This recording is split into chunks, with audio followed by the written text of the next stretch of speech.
এখন হৰিনাম ধৰ্ম প্ৰচাৰ কৰিছে গৈছে। এখন ধৰ্ম প্ৰচাৰ প্ৰসাৰৰ কাৰণে মহাপুৰুষ গুৰুজনাই বিভিন্ন প্ৰকাৰৰ পৰিকল্পনা, বিভিন্ন প্ৰকাৰৰ আঁচনি হাতত তুলি লৈ জগতৰ কল্যাণৰ কাৰণে মহা ধৰ্ম প্ৰচাৰ কৰি থৈ গৈছে। তেৰাই সংগীতৰ দিশত বৰগীত, ভটিমা, বাদ্য, নৃত্য, নাট, ভাওনা ৰচনা কৰাৰ উপৰিও সাহিত্যৰ দিশত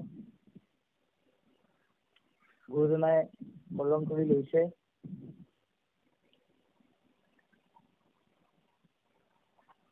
শ্ৰীমদ ভাগৱতৰ প্ৰথম, দ্বিতীয়, তৃতীয় স্কন্ধৰ অনাদি পাতন, ষষ্ঠ স্কন্ধৰ অজামিল উপাখ্যান, অষ্টম স্কন্ধৰ অমৃত মন্থন বলি চলন, দশমৰ আদি আৰু শেষ ভাগ একাদশ, দ্বাদশ স্কন্ধ সুন্দৰভাৱে গ্ৰাম্য ভাষাত অনুবাদ কৰি আগবঢ়াইছে। দশম কাব্য কীৰ্তন ঘোষা, ভক্তি ৰত্নাকৰ, ভক্তি প্ৰদীপ, ৰামায়ণৰ উত্তৰাখণ্ড আদি ৰচনা কৰিছে। তাৰোপৰি ভগৱন্তৰ গুণমালা, সুতৰ চপয়, লীলামালা ইত্যাদি ইত্যাদি দিশত গুৰুজনাই ধৰ্ম প্ৰচাৰৰ সহায় হোৱাকৈ ৰচনা কৰি সমগ্ৰ মানৱ জাতিৰ কল্যাণৰ অৰ্থে দাঙি ধৰিছে।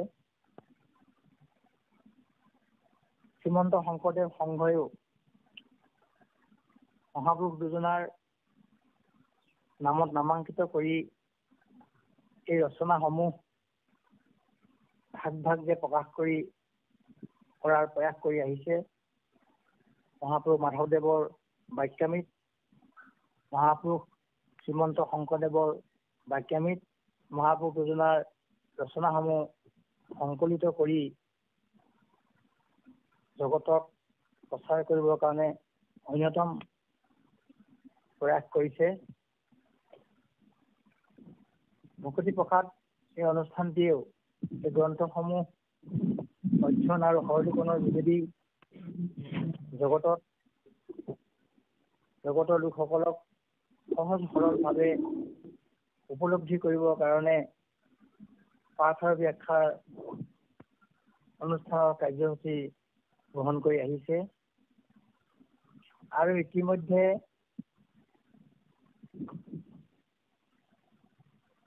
শ্ৰীমন্ত শংকৰদেৱ বাক্যামৃতৰ আমাৰ ইতিমধ্যে সম্পাদক বাবে কথাখিনি কৈছে, সম্পাদনা কৰি গ্ৰন্থ আকাৰে প্ৰচাৰ কৰিছে। আৰু ইতিমধ্যে ভকতি প্ৰসাদ সত্ৰত গুৰুজনাৰ ৰচিত ভক্তি প্ৰদীপ শাস্ত্ৰভাগী পুংখানুপুংখভাৱে দ্বিতীয়বাৰৰ বাবে পুনৰ আলোচনা কৰি সমস্ত ভকতক উপকৃত কৰিছে। এইটো ভকতি প্ৰসাদ অনুষ্ঠানৰ এটা মহান কাৰ্য বুলি আমি প্ৰশংসা কৰিছো। আৰু এতিয়া আহি অনুষ্ঠানটিয়ে আজি গুৰুজনাৰ অন্যতম এখন কাব্য হৰিশ্চন্দ্ৰ উপাখ্যান, এই কাব্যখন হাতত তুলি লৈছে। আচলতে গুৰুজনাৰ এখন কাব্যৰ ভিতৰত আছে হৰিশ্চন্দ্ৰ উপাখ্যান, ৰুক্মিণী হৰণ, বলি চলন, অমৃত মন্থন, অজামিল উপাখ্যান আৰু কুৰুক্ষেত্ৰ। এই ছখন কাব্যৰ ভিতৰত হৰিশ্চন্দ্ৰ উপাখ্যান গুৰুজনাৰ অন্যতম আৰু প্ৰথম কাব্য। গুৰুজনাই জীৱনৰ আদিছোৱাতে এই কাব্যখন ৰচনা কৰিছে বুলি উল্লেখ আছে। এই ক্ষেত্ৰত আদিছোৱা বুলি ক'লে আচলতে প্ৰকৃত সময়টো নিৰ্ধাৰণ কৰিব নোৱাৰি, যদিও ডক্টৰ মহেশ্বৰ নেওগদেৱৰ শ্ৰী শ্ৰী শংকৰদেৱৰ পুথিত ইয়াৰ সম্পৰ্কে কিছু কথা উল্লেখ পোৱা যায়। কথাচৰিত পুথিমতে মহেন্দ্ৰ কন্দলী গুৰুগৃহত থাকোঁতেই গুৰুজনাই হৰিশ্চন্দ্ৰ উপাখ্যান ৰচনা কৰিছিল। আনহাতে লক্ষ্মীনাথ বেজবৰুৱাদেৱে শংকৰদেৱ গ্ৰন্থত এটা কথা ঘোষণা কৰিছে যে গুৰুজনাই 22 বছৰত মহেন্দ্ৰ কন্দলীৰ টোলৰ শিক্ষা সাং কৰিছে বুলি উল্লেখ আছে। আৰু তেৰাই বেজবৰুৱাদেৱে প্ৰকৃততে গুৰুজনাই 21-22 বছৰ পূৰ্বেই হৰিশ্চন্দ্ৰ কাব্য লিখিছে বুলি প্ৰকাশ কৰিছে। গতিকে এইফালৰ পৰা চাবলৈ গ'লে আমি জীৱনৰ আদিছোৱাতেই মহাপুৰুষ গুৰুজনাই হৰিশ্চন্দ্ৰ কাব্য ৰচনা কৰিছে। গুৰুচৰিত্ৰত ইয়াৰ কিছু উল্লেখ পোৱা যায়। আজি কি নহওক, মহাপুৰুষ গুৰুজনাই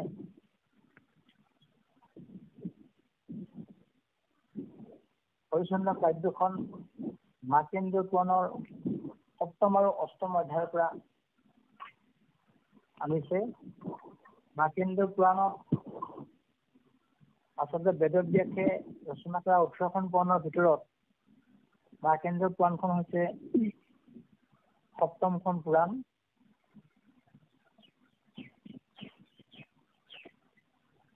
ইয়াত গুৰুজনাই সূৰ্যবংশীয় তীৰ্থংকুৰ নন্দন ৰজা হৰিশ্চন্দ্ৰৰ কৃষ্টি ভক্তিৰ যি আচৰণ, তাৰ দ্বাৰা বিষ্ণুৰ মহাত্ম্য প্ৰকাশ কৰিছে।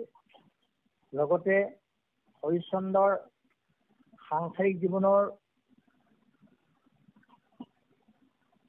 ভাৰ্যা সতী হৈবাৰ স্বামী ভক্তিৰ যি নিদৰ্শন, তাকো সুন্দৰভাৱে প্ৰকাশ কৰাৰ প্ৰয়াস কৰিছে। মাৰ্কণ্ডেয় পুৰাণৰ কথাবস্তু আচলতে বেদব্যাসৰ শিষ্য মহাতেজা জৈমিনীয়ে পৰম তপস্বী মহামুনি মাৰ্কণ্ডেয়ক মহাভাৰতৰ কথা বিৱৰি ক'বলৈ কোৱাত সেই সময়ত সন্ধ্যা অৱস্থা আছিল। গতিকে মাৰ্কণ্ডেয় মুনিয়ে জৈমিনীক সমস্ত কথাখিনি বিন্ধ্যা পৰ্বতত বাস কৰি থকা পক্ষী সদৃশ দুৰ্ণপুত্ৰ, তেওঁলোকৰ নাম আছিল পিংগাক্ষ, বিবুধ, সুপুত্ৰ আৰু সুমুখ, এওঁলোকৰ ওচৰলৈ পঠাই দিলে। এওঁলোক আচলতে বেদশাস্ত্ৰত মহাপাৰ্গত আছিল। আৰু সেই পক্ষীবৰ্গকেই জৈমিনীয়ে নানা প্ৰশ্ন কৰিছে, আৰু জৈমিনীয়ে প্ৰশ্নৰ উত্তৰত যিখিনি বাক্য বুলিছে সেইখিনি মাৰ্কণ্ডেয় পুৰাণত উল্লেখ আছে। তাৰে 7ম আৰু 8ম অধ্যায়ত পক্ষীগণে জৈমিনীক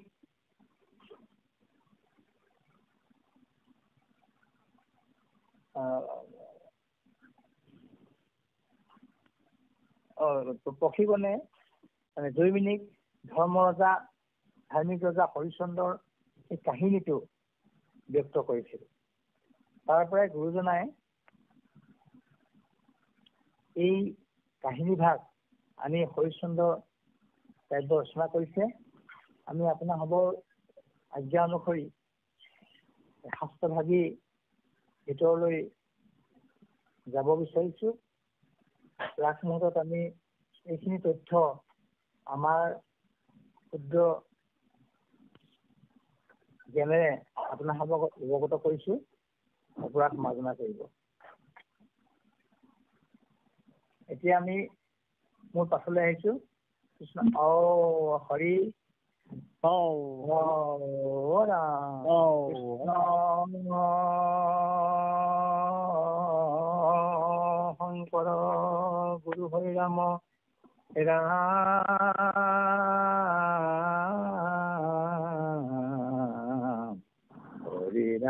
The person you are speaking with has put your call on hold. Please stay on the line. आप जिस व्यक्ति से बात कर रहे हैं उसने आपकी कॉल को होल्ड पे रखा है। कृपया लाइन पर बने रहें। আপুনি কথা পাতি থকা ব্যক্তিগৰাকীয়ে আপোনাৰ কলটো হোল্ডত তাৰ ফল মহা ভাগৱত হুকমুখে আছি ভূমিত ভোলা বিদিত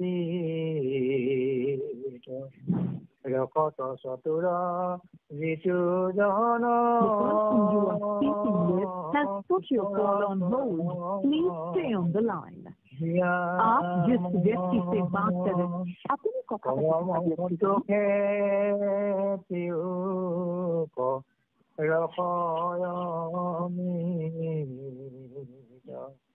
পৰম সন্তোষে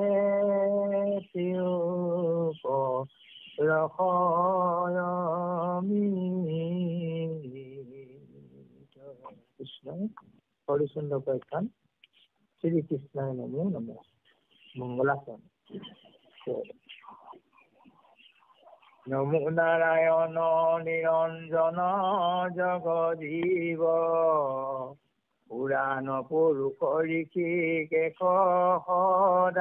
সদাহিব দানৱ দলন দামোদৰয়াদি দেৱ দণ্ডৱতে পৰি কেশৱ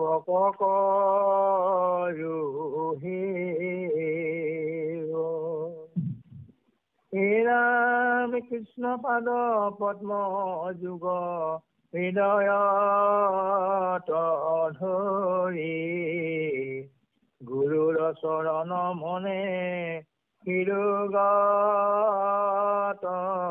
কৰি মাৰ্কেন্দ্ৰেয় পুৰাণৰ কথাতে প্ৰধান কয়াৰে ৰচিবু হৰি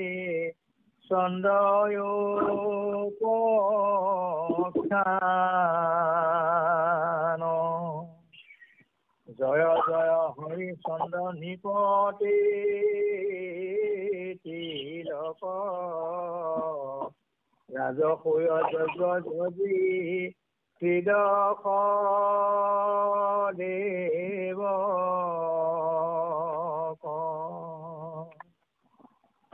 হৰিৰে স্বৰ্গে গলা সমস্ত নগৰে কৃষ্ণৰ চৰণে পদ ধনিল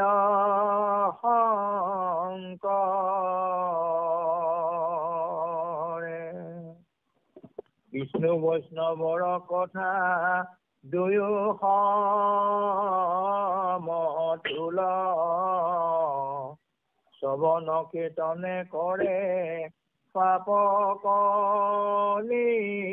নিৰ্মূল চণ্ডাল পৰ্যন্তে কৰে সবাকো পবিত্ৰ জানি নিৰন্তৰে শুনা বৈষ্ণৱ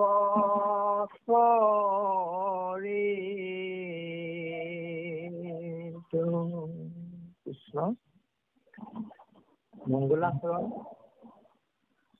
এইটো এটা গুৰুজনাৰ আচলতে তেওঁৰ লিখনিৰ টোটেল যদি আমি চাওঁ গুৰুজনাই শ্ৰীমদ ভাগৱত অনুবাদ কৰোঁতে প্ৰথমতে মংগলাচৰণ আৰম্ভ কৰিছে আৰু অধ্যায়টোৰ শেষত উপদেশে অধ্যায়টো সামৰণি মাৰিছে। কিন্তু মহাপুৰুষৰ লিখনি এটা তাৎপৰ্যপূৰ্ণ কথা। মংগলাচৰণ গুৰুজনাই আচলতে কিয় লিখিছে? মংগল আচৰণ শব্দটো আচলতে যি আচৰণ কৰিলে আমাৰ মংগল হয়, সেই আচৰণটোৰ কথা গুৰুজনাই প্ৰথমতে কলম তুলি লওঁতেই সেই আচৰণটো গুৰুজনাই আচলতে আমাক এটা আদৰ্শ দেখুৱাব বিচাৰিছে। সেইকাৰণে কলম তুলি লওঁতেই মংগলাচৰণৰ পদে মানে লিখনি আৰম্ভ কৰিছে। আৰু এই আদৰ্শকে মহাপুৰুষ সেই আদৰ্শকে জীৱনত প্ৰতিফলিত কৰিছে। মাধৱ নাম বচনত সুমৰয়, মাধৱ হৃদয়ত নিৰন্তৰে সাধুভাৱে মাধৱৰ নাম উচ্চাৰে সমস্ত কাৰ্যতে।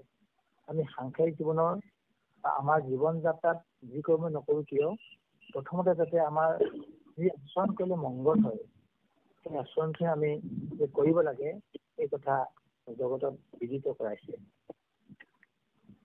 আচল আমি কি আচৰণ কৰিলে মংগল হয়? শৰীৰৰ নামেহে জনা পৰম মংগল। হৰি নামৰ আচৰণটোৱে হৈছে পৰম মংগল। সেইকাৰণে গুৰুজনাই এই পদভাগী এই কাব্যভাগী ৰচনা কৰাৰ প্ৰাক মুহূৰ্তত মংগলাচৰণ পদেৰে নমো নাৰায়ণ নিৰঞ্জন জগ জীৱ পুৰাণ পুৰুষ ঋষিকেশ সদাশিৱ। ভগৱন্তক তেওঁৰ গুণনামেৰে নাৰায়ণ নিৰঞ্জন জগজীৱ পুৰাণ পুৰুষ তেওঁ ঋষিকেশ সদাশিৱ। দানৱ দলন দামোদৰ আদি দেৱ দানৱসকলক দমন কৰা এই দামোদৰ তেওঁৱে আদিদেৱ। দণ্ডৱতে পৰি কেশৱক কৰো তেওঁ। দণ্ডৱতে যিটো প্ৰণাম এই প্ৰণামটো সৰ্বশ্ৰেষ্ঠ প্ৰণাম গুৰুজনাই আমাক আদৰ্শ দেখুৱাই গৈছে। দণ্ড সদৃশ আমি ভগৱন্তৰ চৰণত প্ৰাৰ্থনা জনাব লাগিব। দণ্ডক কথা আমি সকলোৱে জানো, দণ্ড আচলতে নিজে একো নকৰে, আনে তেওঁক ব্যৱহাৰ কৰি কামত লগায়। ঠিক তেনেকৈ আমাৰ পঞ্চভৌতিক দেহটো আমি দণ্ডৱতে প্ৰণাম কৰিব লাগে, যাতে আমাৰ দেহটোক আমাৰ দেহৰ সমস্ত ইন্দ্ৰিয় আনে মানে আচলতে ভগৱন্তৰ চৰণত যাতে আমাৰ এই সমস্ত দেহটো দণ্ড হিচাপে আমি ব্যৱহাৰ কৰি বহুত সেৱা কৰি পাৰোঁ সেই আদৰ্শটো। সেইকাৰণে মহাপুৰুষে দণ্ডৱতে শব্দটো ব্যৱহাৰ কৰি ভগৱন্তক সেৱা ভাৱ জনাইছে। কৃষ্ণ পাদ পদ্ম যুগ হৃদয়ত ধৰি গুৰুৰ চৰণ মনে গুৰুগত কৰি। গুৰুজনাই এইটো এটা মহান আদৰ্শ আমাক দাঙি ধৰিছে যে হৃদয়ত সদায় কৃষ্ণৰ পাদপদ্ম আমাৰ থাকিব লাগিব। আৰু লগতে গুৰু আৰু দেও গুৰুক আমি শিৰোগত কৰিব লাগিব আৰু দেওক আমি ভগৱন্তৰ পাদপদ্ম হৃদয়ত ধাৰণ কৰিব লাগিব। গতিকে মহাপুৰুষ গুৰুজনাই এই আদৰ্শটো আমাক দেখুৱাইছে। গুৰুৰ চৰণত চুই থৈ কৃষ্ণ পাদপদ্মৰ হৃদয়ত ধৰি লৈ তেওঁ গুৰুজনাই ভগৱন্তক সেৱা জনাইছে। মাৰ্কেন্দ্ৰ পুৰাণৰ কথাৰে প্ৰধান পয়াৰে ৰচলো হৰিশ্চন্দ্ৰ উপাখ্যান। হৰিশ্চন্দ্ৰ উপাখ্যান ৰচাৰ ক্ষেত্ৰত গুৰুজনাই ভগৱন্তৰ চৰণত দণ্ডগত কৰি গুৰুৰ শিৰে ধৰি পুৰাণ এই মাৰ্কেন্দ্ৰ পুৰাণৰ যি কথা এইখিনি হৰিশ্চন্দ্ৰৰ উপাখ্যান আজি আমি ৰচনা কৰিবৰ কাৰণে জয় জয় হৰিশ্চন্দ্ৰ নিপতি তিলক ৰাজক্ষ যজ্ঞ দেৱী যদি শ্ৰীদশ দেৱক অশৰীৰে স্বৰ্গে গোৰা সমস্ত নগৰে শংকৰে কৃষ্ণৰ চৰণে পদ ভনিল শংকৰে। ৰজা হৰিশ্চন্দ্ৰই আচলতে নিপতি তিলক স্বৰূপ মানে শ্ৰেষ্ঠ নিপতি বুলি প্ৰকাশ কৰিছে। আৰু সেই নিপতিয়ে ৰাজকীয় যজ্ঞ সমস্ত দেৱতাক জগিছে আৰু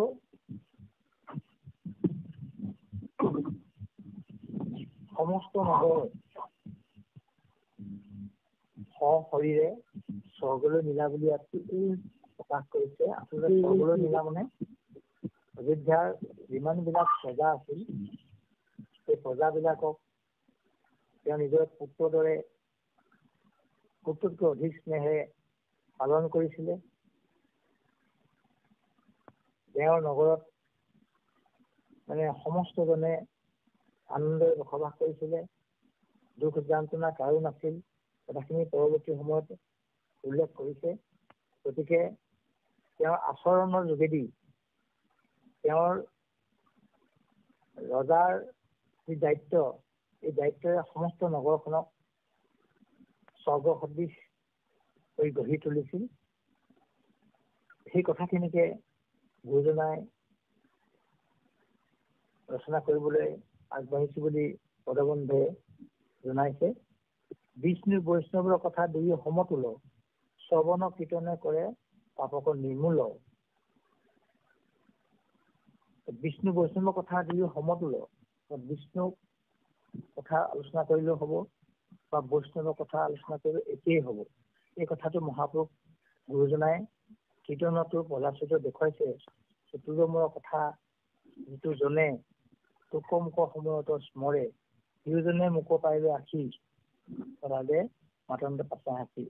এই আদৰ্শটো মহাপুৰুষে কীৰ্তন ঘোষাটো লিখিছে যে ভক্ত আৰু ভগৱন্তৰ কথা যদি কোনোবাই শ্ৰৱণ কৰে, কীৰ্তন কৰে, সিজনৰ প্ৰভুক আহি ভগৱন্তক আহি লগ পাব বা সেইজনৰো পাপ নিৰ্মূল কৰিব। এইটো আদৰ্শ উপদেশ হিচাপে মহাপুৰুষে মহলা চনত পদবন্ধে স্থাপিত কৰিছে। চণ্ডাল পৰ্যন্ত কৰে সবাকো পবিত্ৰ, জানি নিৰন্তৰে শুনা বৈষ্ণৱ চৰিত্ৰ। গতিকে হৰিশ্চন্দ্ৰ মহান ভকত বৈষ্ণৱ বিষ্ণুপাসক। গতিকে তেওঁৰ চৰিত্ৰৰ যোগেদি যে সবাৰো মংগল হ'ব, চণ্ডাল পৰ্যন্তও সমস্তকে যে পবিত্ৰ কৰিব, এই কথাটো মহাপুৰুষে মহলা চনতে উপদেশ আকাৰে পদবন্ধে ৰচনা কৰিছে। মহলা চন ইমানতে আমি সামৰিছো। এতিয়া গুৰুজনাই কাব্যখনত প্ৰস্তাৱনা বুলি এটা ঠিকানা আগবঢ়াইছে। ইয়াতে আচলতে মূল কথাখিনি গুৰুজনাই আখ্যানটো আনিব বিচাৰিছে। এৰাম জমিনী বদতি শুনা ধৰ্ম পক্ষী বৰ্গ, পুণ্য কৰ্ম কৰি হৰিশ্চন্দ্ৰ গৈলা স্বৰ্গ। কি কাৰণে কদৰ্থিলা বিশ্বামিত্ৰ ঋষি, কহি কথা মুত পৰম হৰিষি। পক্ষীগণ বদতি শুনিউৰে শিৱৰ, পৃথিৱীতে হাৰুতৰ অযোধ্যা নগৰ। সংসাৰত গুণ গণে অলংকৃত, সৰ্বক্ষণে যুত জনাৰ্দন উপস্থিত। আমি আগতে উল্লেখ কৰি আহিছিলো, এয়া হৈছে বেদব্যাসে জৈমিনীক আচলতে পক্ষী গণৰ ওচৰলৈ পঠাই দিছিল। সেইকাৰণে জৈমিনীয়ে প্ৰশ্ন কৰিছে যে হৰিশ্চন্দ্ৰৰ যি কাহিনী, হৰিশ্চন্দ্ৰই কেনেকৈ কৰ্ম কৰি, কি কৰ্ম কৰি স্বৰ্গলৈ যাত্ৰা কৰিলে, এই সম্পৰ্কে কথাখিনি কবলৈ অনুৰোধ কৰাত এই ধৰ্ম পক্ষীবৰ্গই জৈমিনীক এই কথাখিনি কবৰ কাৰণে সাজু হৈছে। প্ৰশ্ন এটা কৰিছে যে কি কৰ্ম কৰিনো হৰিশ্চন্দ্ৰ স্বৰ্গপ্ৰাপ্তি হল, কি কাৰণে কদৰ্থিলা বিশ্বামিত্ৰ ঋষি, বিশ্বামিত্ৰ ঋষিয়ে হৰিশ্চন্দ্ৰক কিয় কদৰ্থনা কৰিলে, কহি উকম কথা মুত পৰম হৰিষি, পক্ষীগণ বদতি শুনি দিব। গতিকে এই প্ৰশ্নটো হৈছে দুটা প্ৰশ্ন কৰিছে। এটা হৈছে হৰিশ্চন্দ্ৰ কি কৰ্ম কৰি স্বৰ্গলৈ গ'ল, আৰু বিশ্বামিত্ৰ মুনিয়ে তেওঁ কিয় প্ৰদৰ্শনা কৰিলে। গতিকে এই কথাখিনি ক'বৰ কাৰণে অনুৰোধ জনাইছে। পক্ষীগণে প্ৰশ্নটো উত্তৰ দিছে, শুনিও বদতি ঋষিবৰ পৃথিৱীতে হাৰুতৰ অযোধ্যা নগৰ। অযোধ্যা এইটো ত্ৰেতা যুগৰ কাহিনী আছিল। ত্ৰেতা যুগত হৰিশ্চন্দ্ৰই এজন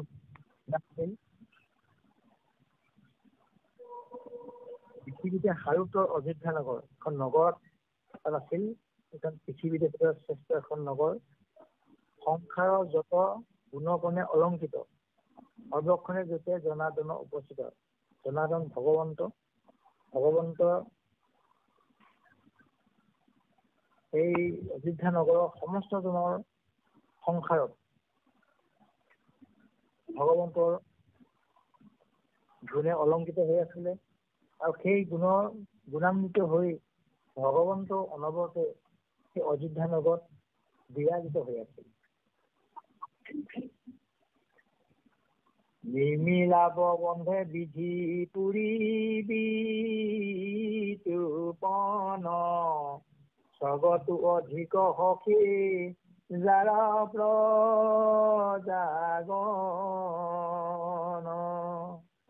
নিজ ধৰ্মশালী শিষ্ট বৈষ্ণৱ সকলে, ঘৰে ঘৰে প্ৰত্যেক অচলা লক্ষ্মী জলে। এই নগৰত ভৈলা হৰিচন্দ্ৰ ৰাজা, উত্তৰটো অধিক দশ গুণে পালে প্ৰজা। পৰমম সন্তোষ ক্ষমতাব, পৰমম সন্তোষ ক্ষমতা বন্ত সত্যবন্ত, বিষ্ণুত ভকত মহা ধৰ্ময়াচৰন্ত। গতিকে অযোধ্যা নগৰখনো বিধি আচলতে মানে বৰ বিতোপন হিচাপে ৰচনা কৰিছে বা সৃষ্টি কৰিছে। স্বৰ্গতো অধিক সুখী যাৰা প্ৰজাগণ। স্বৰ্গতো অধিক, স্বৰ্গতে পৰম আনন্দ আছে, কিন্তু স্বৰ্গতো অধিক সুখত আছে অযোধ্যা নগৰৰ সমস্ত প্ৰজাগণ। তেওঁলোক কেনেকুৱা? নিজৰ ধৰ্মশালী, শিষ্ট আৰু সকলো বৈষ্ণৱ। প্ৰত্যেকৰ ঘৰতে যেন অচলা লক্ষ্মী প্ৰকাশিত হৈছে, এইবুলি মানে নগৰখনৰ বৰ্ণনা কৰিছে। আৰু সেই নগৰতে ভৈলা হৰিশ্চন্দ্ৰ ৰাজা। সেইখন নগৰতে হৰিশ্চন্দ্ৰ বাস কৰিছে, আৰু সেইখন ৰাজ্যৰ তেওঁ ৰজা হৈছে। ৰজা হৈ তেওঁ পুত্ৰটো অধিক দশ গুণে পালে ৰজা। এইটো মহাপুৰুষে আমাৰ কাৰণে বৰ ডাঙৰ এটা আদৰ্শ দাঙি ধৰি গৈছে কাব্যখনৰ যোগেদি, যে পুত্ৰটো অধিক দশ গুণে পালে প্ৰজা। ৰজাসকলে নিজৰ সাংসাৰিক জীৱনৰ পুত্ৰৰ যিটো স্নেহ, পুত্ৰ স্নেহতকৈ দশ গুণে অধিক স্নেহে ৰজাবিলাক পালন কৰে। ৰজা ভাৱধাৰা, ৰজাৰ মনোভাৱ, ৰজাৰ চিন্তা চৰ্চা কেনেধৰণে হ'ব লাগিব। ৰজাই সদায় প্ৰজাৰ কল্যাণৰ কাৰণে, প্ৰজাৰ উন্নতিৰ কাৰণে, প্ৰজাৰ শান্তিৰ কাৰণে, প্ৰজাৰ সুখৰ কাৰণে কৰ্ম কৰিব লাগিব।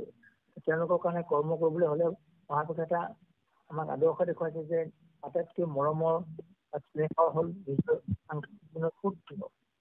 পুত্ৰটো অধিক কাক ভাল কৰিব পাৰি। গতিকে এই আদৰ্শটো দেখুৱাইছে যে যিজন ৰজা হৈছে তেওঁ প্ৰজাসকলক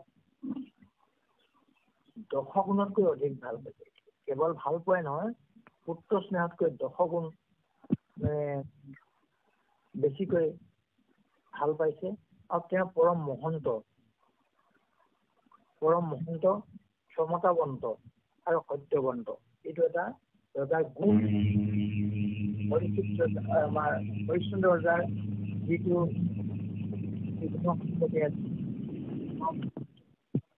মহন্ত মানে ভগৱন্তৰ একান্ত ভকত, ক্ষমতাৱন্ত ৰজা হিচাপে তেওঁৰ যিখিনি ক্ষমতা সেইখিনি তেওঁ আছে। আৰু এটা কথা কৈছে যে সত্যৱন্ত, সত্যবাদী। এইকেইটা বস্তু এজন ৰজাৰ কাৰণে আচলতে খুব প্ৰযোজ্য। ৰাজ্যৰ শান্তি শৃংখলা ব্যাহত ৰাখিবৰ কাৰণে ৰজাজন পৰম ভকত হ'ব লাগিব, ক্ষমতাটো সৎভাৱে ব্যৱহাৰ কৰিব লাগিব আৰু সত্যৰ প্ৰতি বিশ্বাসী হ'ব লাগিব। গতিকে ৰজা হৰিশ্চন্দ্ৰৰ সেই যিটো গুণ, এই গুণটো প্ৰকাশ কৰিছে। বিষ্ণুটোৰ ভকত, মহাধৰ্ম আচৰণত, তেওঁ বিষ্ণুৰ ভকত আৰু মহাধৰ্মটো কি? ভগৱন্তৰ গুণনাম শ্ৰৱণ কীৰ্তন কৰাটো আমাৰ আচলতে মহাধৰ্ম। গতিকে ভগৱন্তৰ গুণনাম শ্ৰৱণ কীৰ্তন কৰিলে আচলতে সেইজনক বুলি কৈছে। ভকতক ভগৱন্তই কৃপা কৰে। ভগৱন্তই কেনেকৈ কৃপা কৰে এই সম্পৰ্কে মহাপুৰুষৰ ৰচনাত বিভিন্ন স্থানত ঠাইত এইবোৰ প্ৰকাশ কৰিছে যে ভকতক ভগৱন্তই কৃপা কেনেকৈ কৰে। ঠিক ৰজাসকল যদি ভকত হয়, আচলতে ঈশ্বৰ চিন্তাশীল হয়, তেতিয়াহ'লে ঈশ্বৰক চিন্তা কৰি ধৰ্ম আচৰণ কৰে, তেতিয়া স্বাভাৱিকতে তেওঁৰ মন মগজু পুষ্টি হ'ব, জগতৰ কল্যাণৰ কাৰণে নিজক উৎসৰ্গিত কৰিব। ৰজাজনৰ আচলতে তেনে গুণসম্পন্ন হোৱাটো যুগুত, এই কথাটো বিচাৰি আনি আমাক জগতক জনাইছে। ভগৱত একান্ত ভকত হ'ব লাগিব আৰু সত্যবাদী, ঈশ্বৰৰ বিশ্বাসী হ'লেহে প্ৰজাৰ মংগল হ'ব। ভৱিষ্যতেও তেনে আছিল। অস্ত্ৰ শস্ত্ৰ সমস্ততে শাস্ত্ৰতে সুশিক্ষিত, অস্ত্ৰ শস্ত্ৰ সমস্তে শাস্ত্ৰতে সুশিক্ষিত, বুদ্ধি বৃহস্পতি সম প্ৰতাপে আদিত, কন্দৰ্প সদিক শুভে সুন্দৰ শৰীৰ, সৰ্বগুণে গুণান্বিত সাগৰ গম্ভীৰ, এই ৰাম নাহি খেলো কৰ সুখ, যাহাৰ ৰাজ্যত নাহি মাৰি মৰ দুৰ্ভিক্ষ দুখ যত, নাহি কেহ চল চুৰ ঘোৰ বিঘ্নি ভয়, অকালতো কাৰো নাহি শৰণ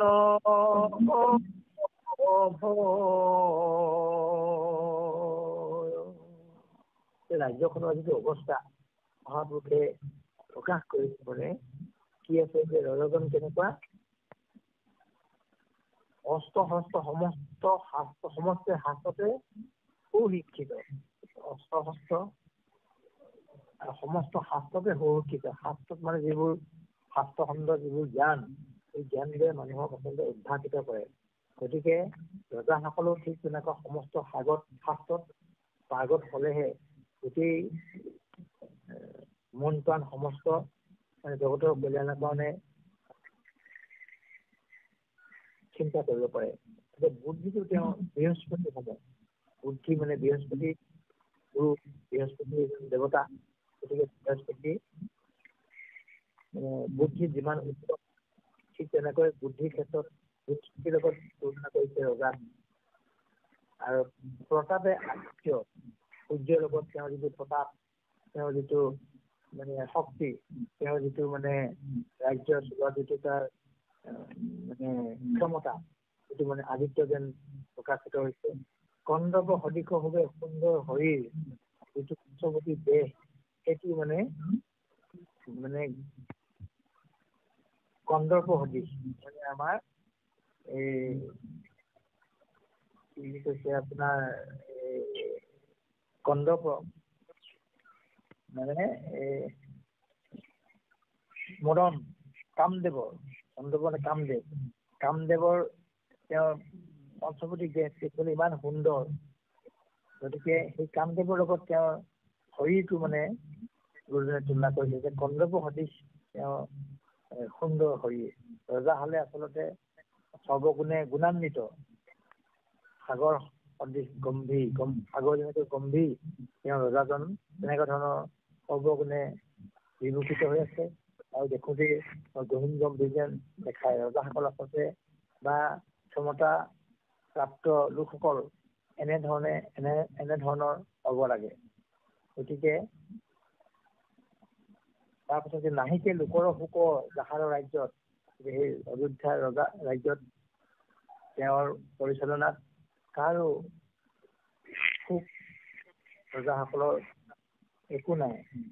নাহি মাৰি মৰক দুৰ্ভিক্ষ কোনো মাৰি মৰক তাত নাই হোৱা, দুৰ্ভিক্ষ হোৱা নাই, এইবিলাক দুখে ৰাজ্যখনক চুব পৰা নাই।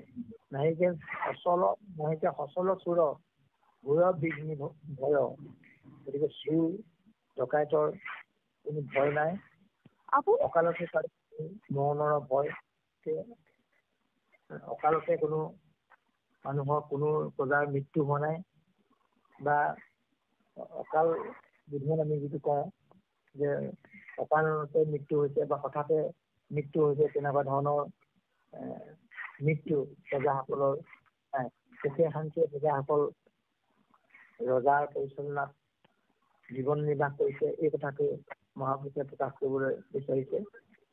ধৰ্ম পথে থাপিলন্ত মণ্ডল ৰায় বান্ধি সম কিছু নাহিব লাভ, এয়া মহাসুখে প্ৰজা যেন বৈকুণ্ঠ বসে, স্বৰ্গ মধ্য পাতাল বাপ ব্যাপিল যাৰ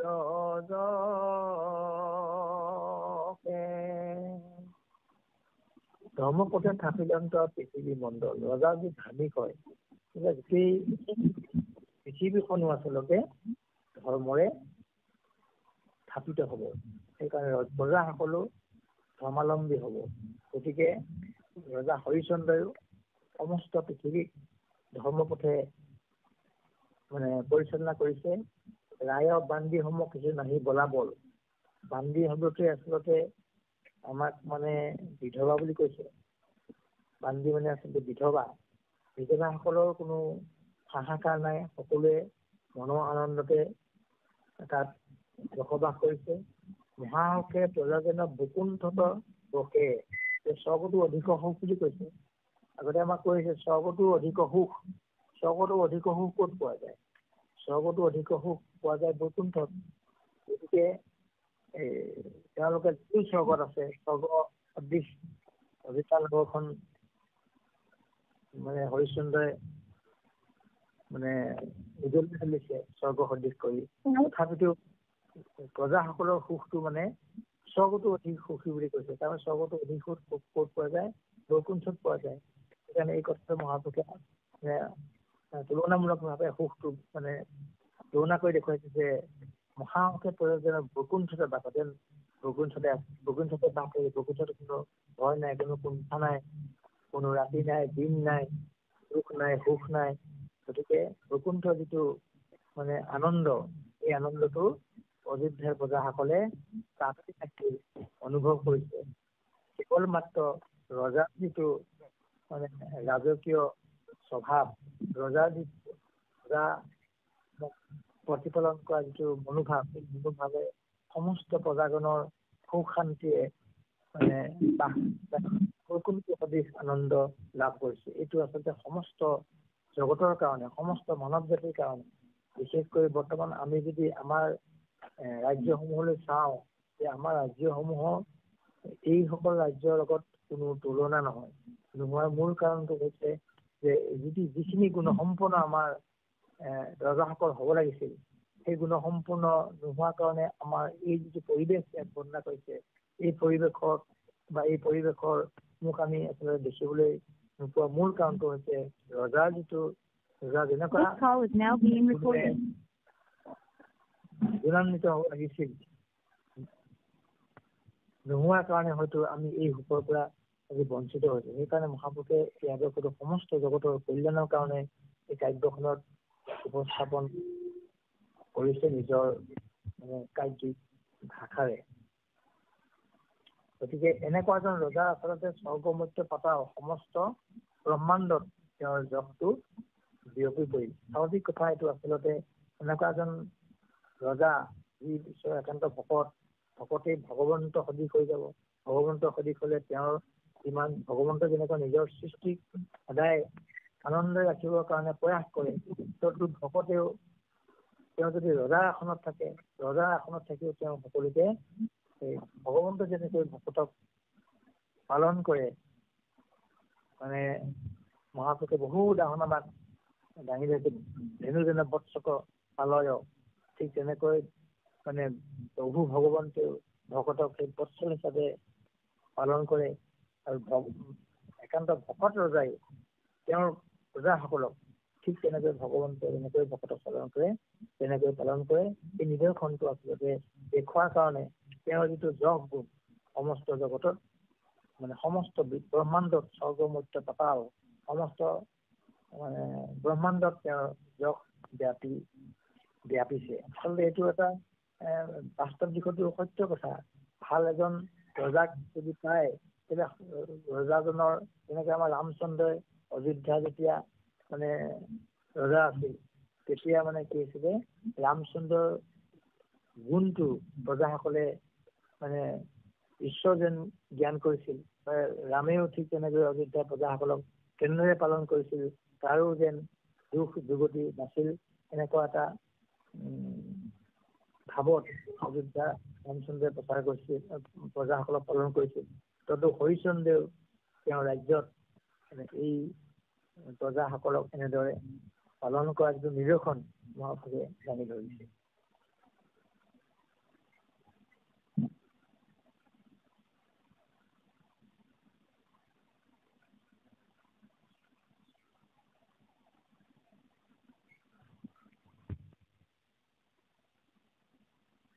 কৃষ্ণ কৃষ্ণ তমলি বাপ কৃষ্ণ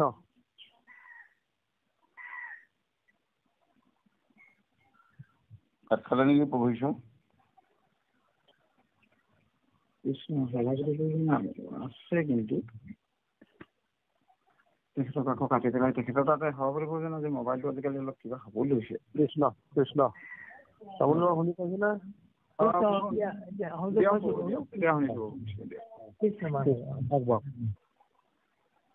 এই ৰাম পৃথিৱীৰ ৰাজা গণে যাক বলে নাতে, কৰ দিয়া ৰাজা গণে ভিতৰতে কাটে, জলসাগৰক লাগি ভৈলয় অধিকাৰ, হাতু দীপা পৃথিৱীৰ লয়ে কৰ ভাৰ, হীৰামৰ কতমণি মানি কৰ পাৰ, পৰ্বত সমান দৌল বান্ধিলা ভণ্ডাৰ, সুবৰ্ণৰ ৰজত যত তাক কোনে লেখে, যেহি ভীতি চকু চাহে ৰত্ন দেখে। অন্য এটা কথা মানে আমাৰ বাবে আনিছে যে তেনেকুৱা এজন স্বৰ্গমৰ্ত্য পাতাল ব্যাপী যাৰ যশ ব্যাপী আছে। কাৰোবাৰ মিটখন খাই আছে, মিট কৰি লওকচোন কৃপালো মোৰ বাপ। কাৰোবাৰ মিটখন খাই গ'ল দেই, ঈশ্বৰ সেৱা ধৰিছে। কৃষ্ণ কৃষ্ণ প্ৰভু আগবাপ কৃষ্ণ। সেইজন ৰজাক আচলতে পৃথিৱীৰ ৰজাসকলেও তেওঁক বলে নাতে, তাৰমানে তেওঁৰ সমান যোগ্য নাই, তেওঁক মানে পৰাজয় কৰাৰ কাৰো শক্তি নাই, এই কথাটো প্ৰকাশ কৰিছে। কৰ দিয়া ৰজাগণে ভিত্তৱতে খাটে। গতিকে বাকী ৰজাসকলে যিসকল মানে দুৰ্বল ৰজা বা যিসকল তেওঁৰ মানে হেৰিয়াত আছে, গতিকে সেই ৰজাসকলেও কি কৈছে মানে ভিত্ত যেন মানে কৰতলীয়া ৰজা বুলি কোৱা হয় আগতে, যে কৰতলীয়া ৰজা হিচাপে মানে তেওঁলোকৰ সেই হৰিশ্চন্দ্ৰৰ ৰজাৰ মানে ৰজাক কৰ পাতল আদি যোগায়। জলসাগৰক লাগি ভৈল অধিকাৰ, জল আৰু সাগৰ, জলসাগৰক লাগি ভৈল অধিকাৰ, হাতু দীপা পৃথিৱীৰ লগে কৰ ভাৰ। ৰজা হৰিশ্চন্দ্ৰই মানে জল সাগৰক আচলতে অধিকাৰ কৰিবলৈ একো নাই, জলত সাগৰত কি থাকে, মৎস্যগণ থাকে বা বাকী জলচৰ প্ৰাণী থাকে, সেইসকলক আৰু মানে পালিব লগা কি কাৰণ আছে? মহাপুৰুষে শব্দটো একেলগে, গতিকে সেইসকলৰ ওপৰতো সাগৰকলা কি ভৈৰ অধিকাৰ, সেইসকলৰ ওপৰত ৰজাৰ মানে অধিকাৰ সাব্যস্ত হৈছে, এনেধৰণৰ এটা ভাৱনা প্ৰকাশ কৰিছে। তেওঁক তাৰমানে অধিকাৰ কৰিব যেন পৃথিৱীৰ কোনো স্থানেই নাই, সাতোদিবা পৃথিৱীৰ লৰে কৰভাৰ, গতিকে সাতোদিবা পৃথিৱী, সপ্তদ্বীপৰ পৃথিৱী, সপ্ত সাগৰ, সপ্ত পৃথিৱী, গতিকে এই সমস্তৰে তাৰ অধিকাৰ হৈ গ'ল। গতিকে তেওঁৰ আৰু মানে জগতৰ ঈশ্বৰ সদৃশ, একান্ত ভগৱন্তৰ একান্ত ভকত, সেইকাৰণে ঈশ্বৰ সদৃশ অৱস্থা হৈছে। এটা সমস্ততে তেওঁৰ ৰাজ্যিক অধিকাৰ, ৰজাৰ যিটো অধিকাৰ, ৰাজ্যিক ৰজাভাৱে যিটো অধিকাৰ প্ৰাপ্ত হ'ব লাগে, তেওঁ সমস্ত পৃথিৱী, সাতোদিবা পৃথিৱী তেওঁ কৰভাৰ, মানে কৰ ৰজাসকলে তেওঁক মানে যোগাই আহিছে। গতিকে এইদৰে কৰভাৰ লওঁতে কি হৈছে, হীৰামৰ কতমণি মাণিক অপাৰ, পৰ্বত সমানৰ দৌলত বান্ধিলে ভণ্ডাৰ। স্বাভাৱিক কথা, আচলতে সেই সময়ত ৰজাসকল ঘৰতে ৰজা থাকে, ঘৰতে ৰজাসকলক কৰ দিওঁতে গতিকে ৰজাৰ মানে কি হৈছে, পৰ্বত সমান ৰত্নৰ সুবৰ্ণৰ ৰত্নৰ ভাণ্ডাৰ, হীৰা মণি মুকুতা গোটেই মানে পৰ্বত সমৰ দৌল বান্ধিলে। গতিকে এই যিটো প্ৰথা, কৰভাৰ দিয়া যিটো প্ৰথা, এইটো মানে বৰ্তমান আমাৰ শাসন ব্যৱস্থাটো সেইটো আছে। আমি টেক্স দিব লাগে, যেনেকৈ টেক্সটোৱে হৈছে আমাৰ সেই সময়ত কৰ আছিলে। গতিকে আমি মাটি কৰ দিব লাগে, গাড়ী কৰ দিব লাগে। গতিকে সমস্তখিনি কৰ যেতিয়া মানে ৰজাক যোগান ধৰে, তেতিয়াহ'লে স্বাভাৱিকতে পৰ্বত সমান মানে মণি মুকুতা বা অপাৰ সম্পত্তি সংগ্ৰহ হ'বই। সেই আগৰ দিনতো ঠিক তেনেকৈ মানে কৰোঁতে ৰজাসকলে হিচাপ মতে এটা ৰজাক কৰ কাটল দিব লাগে। কৰ কাটল পাওঁতে ৰজাৰ মানে পৰ্বত সমান বান্ধি মণি মুকুতাই, হীৰা মণি মুকুতাই মানে মানে ভাণ্ডাৰ ভৰি পৰিছে। চাৰিওফালে দেহি ভিত্তি চকু চাহে ৰত্নময় দেখে, তেওঁৰ মানে ভাণ্ডাৰটো চাৰিওফালে ৰত্নময় হিচাপে প্ৰকাশ। দাদা মই ক'লো। গম পাইছো। মই কালি যে আপোনাক কৈছিলো গাখীৰৰ কথা কয়, এওঁ ক'লে বোলে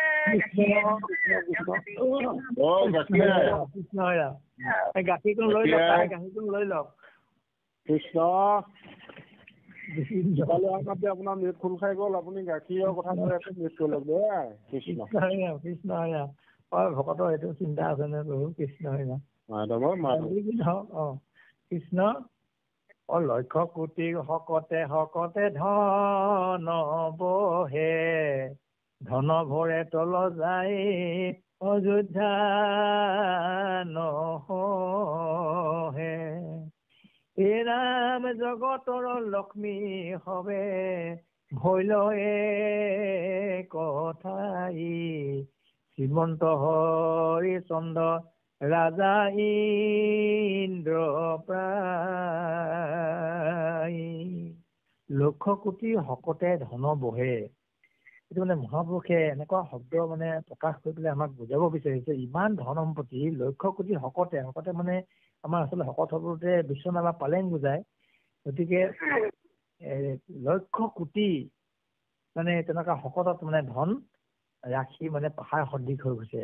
ধনৰ ভৰে তল যায় অযোধ্যা নহয়, গোটেই অযোধ্যা নগৰখন যেন ধনৰ ভৰে তল গৈছে, এই মানে ভাৱে গুৰুজনে মানে প্ৰকাশ কৰিব বিচাৰিছে। জগতৰ লক্ষ্মী হবে ভৈল একথাই, শ্ৰীমন্ত হৰিচন্দ্ৰ ৰাজা ইন্দ্ৰ পায়। যেন মহাপুৰুষে মানে এইটো এটা অনুভৱ দাঙি ধৰিছে যে যেন মানে জগতৰ লক্ষ্মী লক্ষ্মীয়ে জগতৰ লক্ষ্মী, ভগৱন্তৰ মানে সোঁহাত স্বৰূপ লক্ষ্মী, গতিকে লক্ষ্মীয়ে আহি যেন তাত একেঠাই হৈ গৈছে, এনেকুৱা এটা ভাৱনা মহাপুৰুষ গুৰুজনে মানে প্ৰকাশ কৰিব বিচাৰিছে যে ইমানেই মানে ধন সম্পত্তি ঐশ্বৰ্য বিভূতি চাৰিওফালে জয় জয় হৈছে ৰজা হৰিশ্চন্দ্ৰ, যেন মানে ইন্দ্ৰ ৰাজ্যতহে তেওঁ আছে। স্বৰ্গ ৰজা ইন্দ্ৰ, গতিকে স্বৰ্গ ৰজা ইন্দ্ৰ মানে স্বৰ্গতো সমস্ত সুখৰ গৰাকী হ'ল ইন্দ্ৰ। গতিকে ইয়াতো মানে ৰজা হৰিশ্চন্দ্ৰও তেনেকৈ মানে সেই মানে অযোধ্যা নগৰৰ ৰজা অযোধ্যা নগৰখন যেন স্বৰ্গৰ ৰজা ইন্দ্ৰই যেন পালন কৰিছে, বা ইন্দ্ৰৰ যিটো মানে অধিকাৰ বা ইন্দ্ৰ যেনেকুৱা পৰম সুখত মানে স্বৰ্গত আছে, ঠিক তেনেকৈ ৰজা হৰিশ্চন্দ্ৰও অযোধ্যা নগৰীত তেনে এটা মানে সুখ আনন্দ বিৰাজিত হৈ ৰাজ্য চলাইছে। এই কথাটো গুৰুজনাই প্ৰকাশ কৰিব বিচাৰিছে। একস্বত্বে ভঞ্জে অকন্তকাব সুন্ধৰী, হৈবা নামে ভৈলা টান প্ৰিয়া প্ৰপতেশ্বৰী।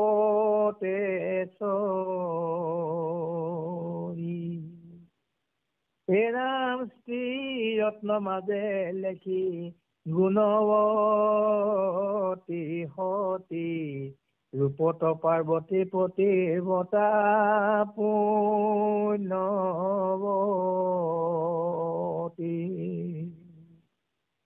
পতি প্ৰাণ পতি জ্ঞান পতিকে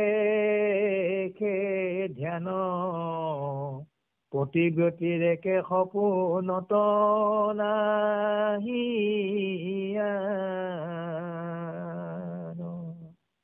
হে ৰাম নিপতিৰ প্ৰাণ তু অধিকয়াতি স্নেহ, যেন গৌৰী শংকৰে অভিনৱ দেহ। মহাপুৰুষৰ বৰ্ণনাত আৰু এটা কথা বৰ আশ্চৰ্য যেন অনুভৱ কৰো, বা আমাৰ কাৰণে বৰ এটা লক্ষণীয় মহাপুৰুষে আদৰ্শ দাঙি ধৰি যাব বিচাৰিছে, যে যিখন সংসাৰত ৰজা হৰিশ্চন্দ্ৰই ইমান সুখ স্বাচ্ছল্য অৱস্থাত জীৱন নিৰ্বাহ কৰিছে, তাত আচলতে মহাপুৰুষে এটা বস্তু প্ৰকাশ কৰিবৰ কাৰণে পাহৰি যোৱা নাই। সেয়া হৈছে সাংসাৰিক জীৱনৰ তেওঁৰ যিটো ভাৰ্যা, যিটো আনন্দৰ সমভাগী, সংসাৰৰ ভাৰ বহন কৰিব পৰা কাৰণে আমাৰ বিবাহিত কন্যাক আচলতে ভাৰ্যা বুলি অভিহিত কৰা হয়। গতিকে ভাৰ্যাই কি কৰে, সংসাৰৰ স্বামীৰ সংসাৰৰ ভাৰখন বহন কৰিব লগা হোৱাৰ কাৰণে মানে তিৰোতাগৰাকীৰ নাম অন্যতম নাম হ'ল ভাৰ্যা। গতিকে ইমান সুখ স্বাচ্ছন্দ্যত বসবাস কৰাৰ ৰজা হৰিশ্চন্দ্ৰৰ সাংসাৰিক জীৱনৰ ভাৰ্যা আচলতে কেনেকুৱা, মহাপুৰুষে এইটো পাহৰি যোৱা নাই।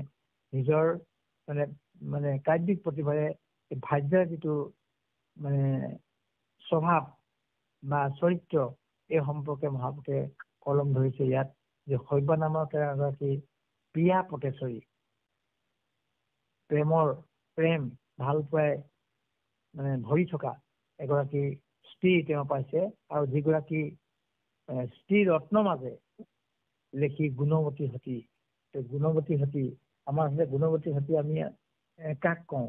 গুণৱতী সতী আমি বিচাৰি যাবলৈ হলে আমাৰ গুণৱতী সতী হ'ল আচলতে ভগৱন্তৰ একান্ত ভকতসকলেই গুণৱতী সতী।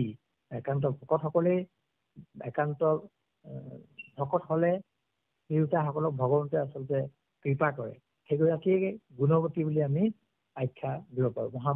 আমাৰ শিৱ শংকৰেও মানে পাৰ্বতীক এটা কথা, শুনিও পাৰ্বতী তুমি এবে, ৰাম ৰাম ৰাম বোলা বেদে, তোমাৰ বদন হৈ গ'ল শ্ৰেষ্ঠ অমূল্য।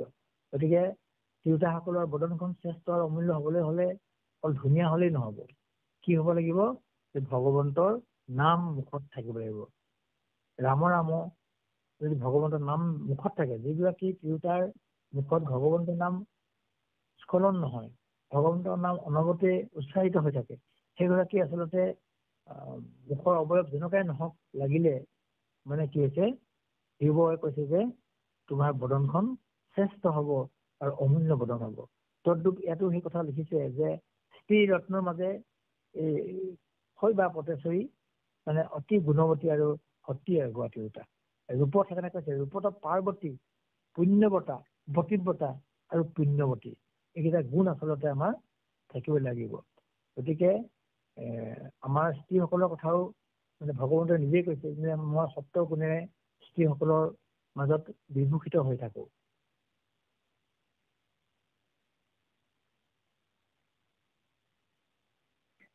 কৃষ্ণ কৃষ্ণ আকৌ কথাই ক'লো কৃষ্ণ কৃষ্ণ কৃষ্ণ হৈছে আহিছে। গতিকে স্ত্ৰীসকলৰ মাজত ভগৱন্তই কীৰ্তিশ্ৰী বা আকৌ নাৰী নাম, স্মৃতি, মেধা, ধীতি আৰু ক্ষমা, এই সপ্ত গুণেৰে ভগৱন্তই নিজে কৈছে মই নাৰীসকলৰ মাজত বিভূষিত হৈ থাকো কীৰ্তিচি বাকচ নাৰীনা স্মৃতি বেধা ভীতি আৰু ক্ষমা এই সপ্তগুণে বিভূষিত হৈ থাকে। সেইকাৰণে আমাৰ তিৰোতাসকল আচলতে ইমান মানে ভাগ্যৱতী, স্বয়ং ভগৱন্তই সপ্তগুণে তিৰোতাসকলৰ দেহাত বিভূষিত হৈ থাকে। গতিকে এইটো প্ৰকাশিত হ'ব লাগে। প্ৰকাশিত কেনেকে হ'ব? এই যিটো শৈবাৰ যিটো জীৱন চৰিত্ৰ, শৈবাৰ যিটো মানে গুণ, ৰূপত তেওঁ পাৰ্বতীৰ নিচিনা, আৰু প্ৰতিব্ৰতা, স্বামীৰ প্ৰতি যিটো স্বামী ভক্তি, আৰু পুণ্যৱতী। পুণ্যৱতী কাক কোৱা হয়? যি পুণ্য গৰাকী তেওঁ পুণ্যৱতী কোৱা হয়। পুণ্যৱতী কেনেকৈ হ'ব? পুণ্য মানুহে কেনেকৈ অৰ্জন কৰিব? পৰোপকাৰে পুণ্যম। গতিকে আনৰ উপকাৰ কৰিব পৰা যিটো মনোভাৱ, আনক উপকাৰ কৰা মনোভাৱে সমস্ত মানুহক আচলতে পুণ্যৱন্ত কৰি তোলে। আনক যদি উপকাৰ কৰোঁ, মানে পাপায় পৰপীড়নম, আনক ক্ৰিয়া কৰিলে আমাৰ পাপ হ'ব। গতিকে শৈবাৰ যিটো গুণ তেওঁ হৈছে পুণ্যৱতী, তাৰমানে আনৰ উপকাৰ কৰিহে ভাল পায়। সেইটো এটা প্ৰতিব্ৰতা তোমাৰ স্বামী ভক্তা। সেই ক্ষেত্ৰত পাৰ্বতীৰ লগত তুলনা কৰিছে যে শৈবাৰ ঠিক তেনে গুণে গুণান্বিত হৈ আছিলে। প্ৰতি প্ৰাণ, প্ৰতি জ্ঞান, প্ৰতিক্ষে ধ্যান, প্ৰতি ব্যতিৰেকে সপোনতো নাহি আন।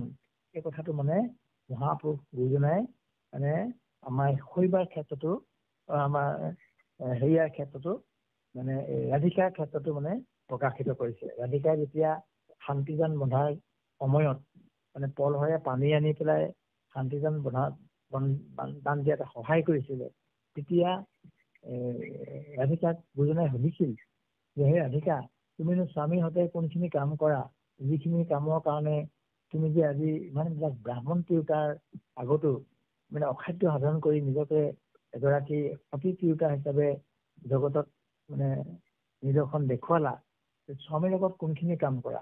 তেতিয়া তেওঁ সেই কথাখিনি গুৰুজনাৰ আগত আঁঠুলৈ কৈছিল যে জয়ন্তী বুধদেৱে শুনি উখায়, অমৰ হৈ ভূত দয়া কৰিব সদায়, স্বামী তপ স্বামী জপ স্বামী কৰো ধ্যান, স্বামীৰ কুশল বিনে নিশ্চিন্ত আন, স্বামী যদি মন্দ কৰ্ম কৰে আচৰণ, সহজ বুলি তাক কৰো নিবাৰণ। গতিকে এই কথাখিনি এগৰাকী সতী তিৰোতাৰ দেহত মানে প্ৰতিফলিত হয়। তদ্ৰূপ ইয়াতো মহাপুৰুষ গুৰুজনাই এই কথাটো উল্লেখ কৰিবলৈ পাহৰি যোৱা নাই। ইয়াতো মানে কি কৰিছে যে শৈবাৰ নাম অনাৰ লগে লগে তেওঁৰ আচলতে এগৰাকী সতী তিৰোতাৰ তাত যিখিনি মানে গুণ প্ৰকাশিত হ'ব লাগে, এই গুণখিনি ইয়াতো মানে প্ৰকাশ কৰিবৰ কাৰণে গুৰুজনাই মানে নিজৰ ভাষাৰে এইখিনি প্ৰকাশিত কৰিছে। নিপতি, ঠিক তেনেকৈ নিপতিৰ প্ৰাণতো অধিক আতি স্নেহ, যেন গৌৰী শংকৰে অভিন্ন ভৈল দেহ।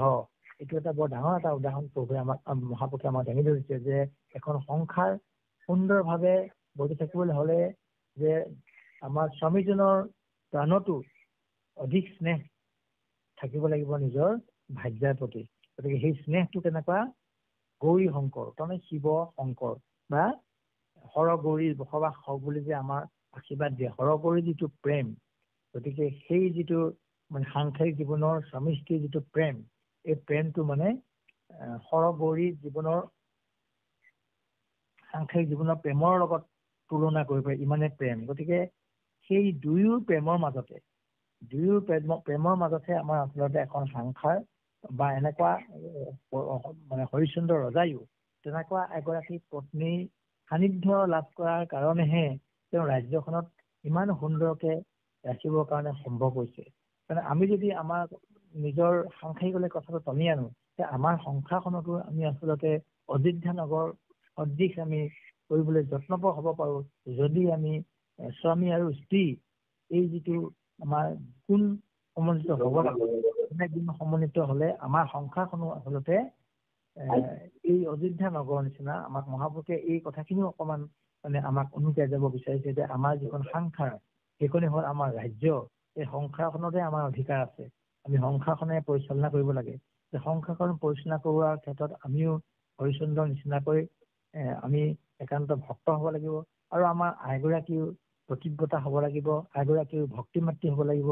যে শ্ৰীমন্ত শংকৰদেৱ সংঘই সেই আদৰ্শৰে আমাৰ সাংসাৰিক জীৱনবিলাক সুন্দৰ কৰিবৰ কাৰণে বিভিন্ন প্ৰকাৰে মানে আঁচনি লৈ পেলাই প্ৰয়াস কৰিছে যাতে আমি এই আমাৰ ধৰ্মশাস্ত্ৰবিলাকত বা মহাপুৰুষ দুজনাই আমাক যিখিনি আদৰ্শ মাজলৈ নি এখন সুন্দৰ জীৱন যাপনে আমাৰ এই জীৱনটো যাতে অতিবাহিত কৰিব তাৰ উদ্দেশ্যে মহাপুৰুষে কলম ধৰি লৈ পেলাই আমাক এই কাহিনীবোৰ আমাৰ মাজলৈ আনিছে বুলি আমি ভাবিছো। গতিকে ৰজা হৰিশ্চন্দ্ৰ আৰু শৈবাৰ যি প্ৰেম কাহিনী, এই প্ৰেম কাহিনীটোৰ পৰৱৰ্তী যিখিনি কাহিনী আহিব এই কাহিনীত মানে প্ৰকাশিত হ'ব। সেইকাৰণে সেই কথাখিনি ইয়াতে অনুকৃত হৈ গৈছে যে এনেকুৱা প্ৰেমৰ মাজতহে এনেকুৱা এটা সুখ আনন্দৰ অনুভৱৰ সম্ভৱ হ'ব পাৰে। এইখিনি কথা ৰজা হৰিশ্চন্দ্ৰ আৰু শৈবাৰ জীৱন কাহিনীৰ যোগেদি আমাৰ সমস্ত মানৱ জাতিক সাংসাৰিক জীৱনৰ সুখ স্বাচ্ছন্দ্যৰ কাৰণে প্ৰয়াস কৰিব, অগ্ৰসৰ হ'বৰ কাৰণে প্ৰয়াস কৰিবৰ কাৰণে এইটো আমাক আদৰ্শ দাঙি ধৰিছে বুলি আমি ভাবিছো পূৰ্বসকল। পাছৰ উত্তৰলৈ আহিছো। স্বৰ্গত কিৰণতে যেন শশী পুৰন্দৰ, লক্ষ্মী সমন্বিতে যেন কেলিকে খবৰ, শৈবা ভাৰ্যা সংগে হৰিচন্দ্ৰ মহাৰথ, পৰিলন্ত নিপতি সমস্তে মনোৰথ, ৰোহিতাক্ষ নামে ভৈল তনয় ৰাজাৰ, যেন পূৰ্ণিমাৰ শশী কুমাৰ,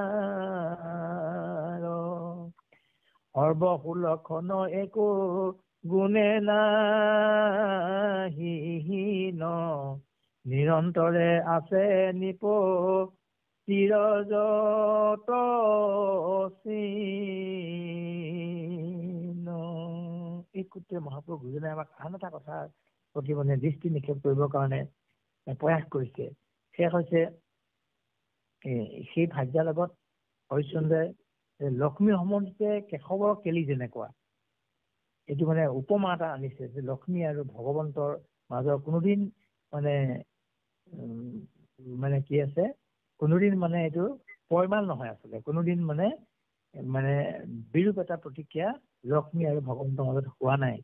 দুয়ো পৰম আনন্দত মানে যিটো তেওঁলোকৰ জীৱন পৰিক্ৰমাত আনন্দ যেনেকৈ অতিবাহিত কৰিছে, গতিকে আমাৰ শৈবা আৰু হৰিশ্চন্দ্ৰও তেনেকুৱা ধৰণৰ লক্ষ্মী আৰু কেশৱৰ যিটো মানে কেলি যেনেকুৱা প্ৰেম, এই প্ৰেম ভাৱৰ লগত মানে গুৰুজনাই তুলনা কৰি দেখুৱাইছে।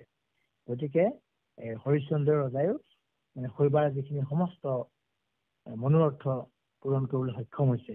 আৰু সাংসাৰিক জীৱনত ৰোহিতেশ্বৰ নামে ভৈল তনয় ৰাজাৰ, গতিকে সাংসাৰিক জীৱনত তেওঁলোকৰ মানে ৰোহিতেশ্বৰ নামে এটি পুত্ৰ সন্তান জন্ম হৈছে। আৰু সেই পুত্ৰটো কেনেকুৱা, যেন পূৰ্ণিমাৰ শশী সুকুমাৰ, পূৰ্ণিমাৰ শশী যেন মানে ইমান সুন্দৰ তেওঁ হৈছে। পূৰ্ণিমাৰ শশীৰ লগত তুলনা কৰিছে মহাপুৰুষে। অতি সুন্দৰ বস্তুটো সদায় পূৰ্ণিমাৰ চন্দ্ৰৰ লগত, পূৰ্ণিমাৰ মানে দিনৰ লগত তুলনা কৰিছে। তাতকৈ সুন্দৰ আৰু কোনো নাই। পূৰ্ণিমাৰ ভগৱন্তে মানে গোপীসকলৰ লগত প্ৰেম কৰি মানে ৰাসলীলা কৰিছে। তাৰমানে ইমান আনন্দৰ উল্লাসটো মানে সদায় প্ৰকাশিত হয়। পূৰ্ণিমাৰ মানে চন্দ্ৰটো দেখাৰ লগে লগে মন যেনেকৈ উৎফুল্লিত হয়, ঠিক তেনে পূৰ্ণিমাৰ শশীৰ লগত মানে এই সুন্দৰতাটো গুৰুজনাই মানে শিল্পী মনোভাৱেৰে মানে এইটো প্ৰকাশিত কৰিছে। তাতকৈ সুন্দৰ আৰু জগতত কোনো নাই। গতিকে তেওঁ যিটো তনয় লাভ কৰিছে সেইটো মানে এই পূৰ্ণিমাৰ শশীৰ লগত তুলনা কৰিছে।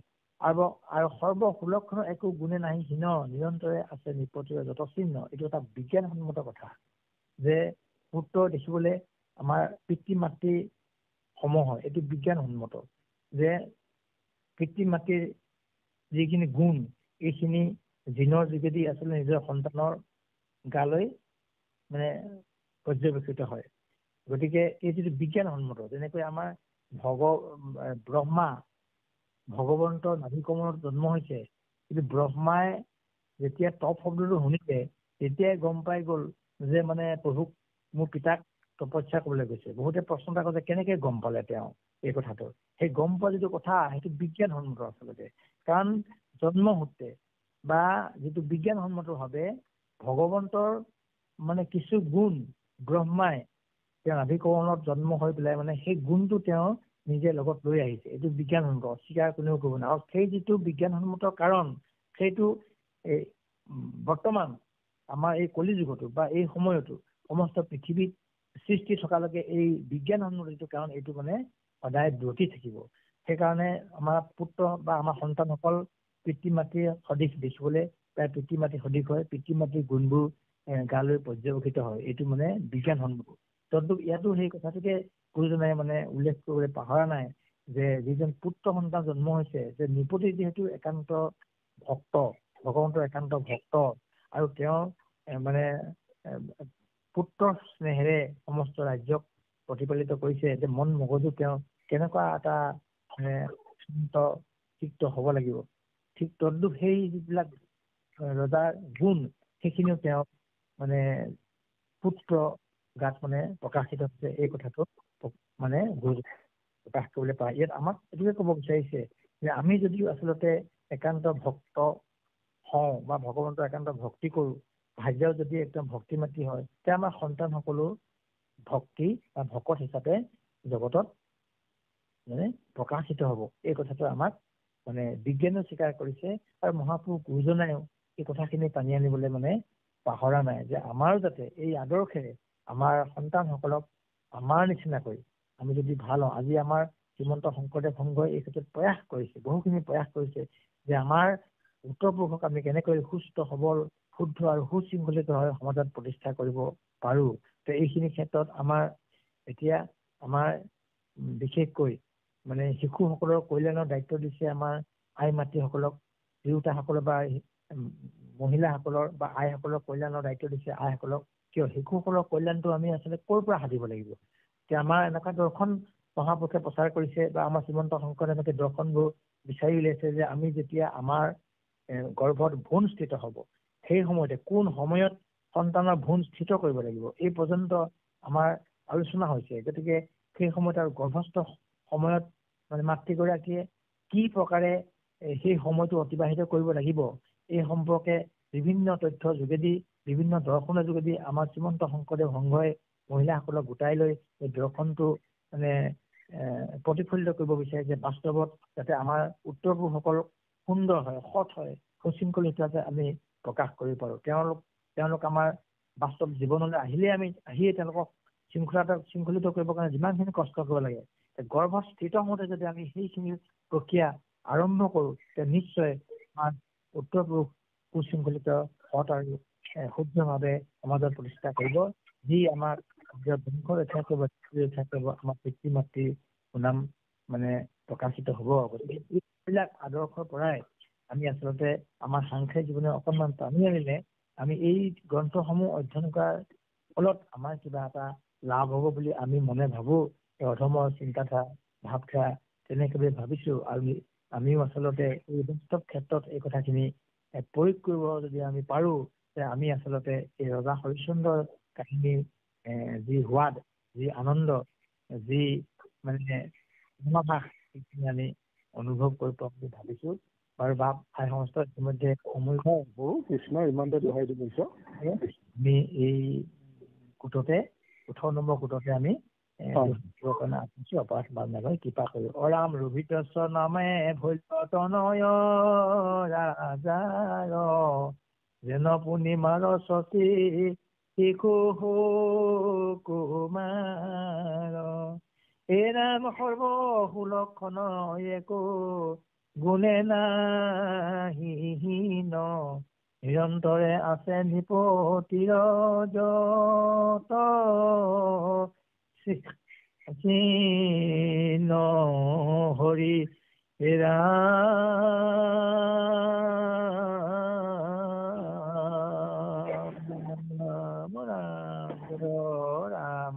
জয় ৰাম, জয় নাৰায়ণ, জয় নাৰায়ণ, জয় কৃষ্ণ, জয় কৃষ্ণ, জয় জগত গুৰু শ্ৰীমন্ত শংকৰ, জয় জগত গুৰু শ্ৰীমন্ত শংকৰ, হৰি ৰাম বিনাশন তজনাম নাৰায়ণ জানি নামে পখিলো শৰণে আনগতি নাহিকে মৰণে অপৰাধ ক্ষমা কৰি তুমি দয়াশীল হৰি মোক ৰক্ষা কৰিও চৰণে মোক ৰক্ষা কৰিও চৰণে ও হৰি শ্ৰীমন্ত শংকৰ হৰি ভকতৰ জানা যেন কল্পতৰু তাহান্ত বিনাই নাই নাই নাই আমাৰ পৰম গুৰু তাহান্ত বিনাই নাই নাই নাই আমাৰ পৰম গুৰু কৃষ্ণ হৰি হৰি পৰম শ্ৰদ্ধাভাজন ভকতি প্ৰসাদ অনুষ্ঠানত অৱগাহন কৰি থকা ভক্তিভাজন দাব বান্ধৱ আইমাতৃসকল আপোনাৰ মহামহন্ত বৈকুণ্ঠ তাৰিখত সদৃশ আপোনাৰ কৃপালু যোজনা একনিষ্ঠ সেৱক আপোনাৰ সবতে গুৰুদেৱ নাম প্ৰকট চাৰি বস্তু এই ভাটি পেলা বিৰাজিত হৈ আছে। আমি আপোনাৰ সবৰ মহান বাক্য পালন কৰি আপোনাৰ সবৰ নিৰ্দেশ মৰ্মে আমি মহাভাগৱত শাস্ত্ৰ উপাখ্যান এই কাৰ্যভাগ আপোনাৰ নিৰ্দেশ মতে আজি শুভাৰম্ভ কৰা হৈছে। যি কায় কষ্টে বলে থাকি প্ৰভু গুণনাম শ্ৰৱণ কীৰ্তন কৰিব লাগে ততো আচৰণ কৰিব পৰা নাই। মাত্ৰ আপোনাৰ সবৰ নিৰ্দেশ পালন কৰি এইখিনিকে আপোনাৰ সবৰ চৰণত নিবেদন কৰা হ'ল। ইয়াতো আমাৰ বহাদতা অসম্ভৱ ভাৱেৰে কথাখিনি প্ৰকাশ কৰোঁতে বা আমাৰ কণ্ঠ বৰ সুললিত নহয়, এটা সুৰ মানে আগতে যিটো শিকিলো আৰু সেইটো হৈয়ে আছে। গতিকে সেই সুৰেৰে আমি পাঠখিনিত বহাই দিলো। ইয়াত যদি আমাৰ অনিচ্ছাকৃত অপৰাধ হৈ গৈছে আপোনালোকে সমস্ত দাসৰ দাস মানি এই আপোনালোকে অকণমান আপোনাৰ সবৰ চৰণৰ ধূলা দি কৃতাৰ্থ কৰিব। আমি আপোনাৰ মহামন্ত্ৰৰ অভয় শ্ৰীচৰণতে মহাপুৰুষৰ কাৰণে সন্মাপন হৈ এভাগ গুণ হৈছে প্ৰভুসকল। ৰাম হে হৰি মুক দুৰাচাৰ বুলি নকৰিবা পৰিহাৰ তুমি বিনে মহা পতিত পাৱন দেৱ আছে বিনে মহা পতিত পাৱন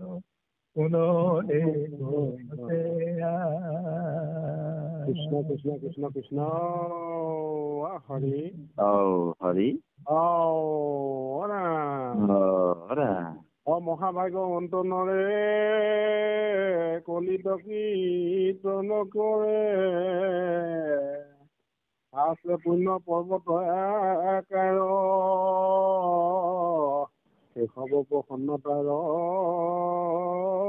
কহিলো হাৰতে হাৰ কহিয়ে পাৰিলে সংসাৰৰ পাৰ সিহে পাৰিলে সংসাৰৰ পাৰ কলি যুগে যিটিজনে লয় হৰি নাম তাৰ আৰু আছে জীৱনে থাকিলে কাম যাৰ মুখে নাম বাণী আহে হৰি জানিবা নিশ্চয় ততে বৈশ্যৱ হৰিলে হৰি হৰি যাৰ বৈশ্যৱ হৰিলে ততে কিবা ধৰিলে হৰিৰ কৃপাৰ পত্ৰ সিজনক হৰিলে হৰিৰ কৃপাৰ পত্ৰ সিজনক হৰিলে আমাৰ সুনাম ধন্য গুৰুমুনি ভক্তিত গদগদৰে কৃপালু লাগীয়া গিলা শাখা হৰ্ণাচাৰ্য আৰু ভাগৱত আচাৰ্য সন্মানীয় প্ৰভু তামুলী প্ৰভুজনাই আমাৰ আজি মহান শাস্ত্ৰভাগ হৰিচন্দ্ৰ উপাখ্যান এই মহান শাস্ত্ৰভাগ পাঠ কৰি লগতে ব্যাখ্যা কৰি সমস্তজন কৃপালু পাপ বান্ধৱ আই মাতৃ সমস্তৰে পুৱা বেলাতে মহান জীৱন ধন্য কৰিছে। আমি ধন্য হৈছো প্ৰভু আপুনি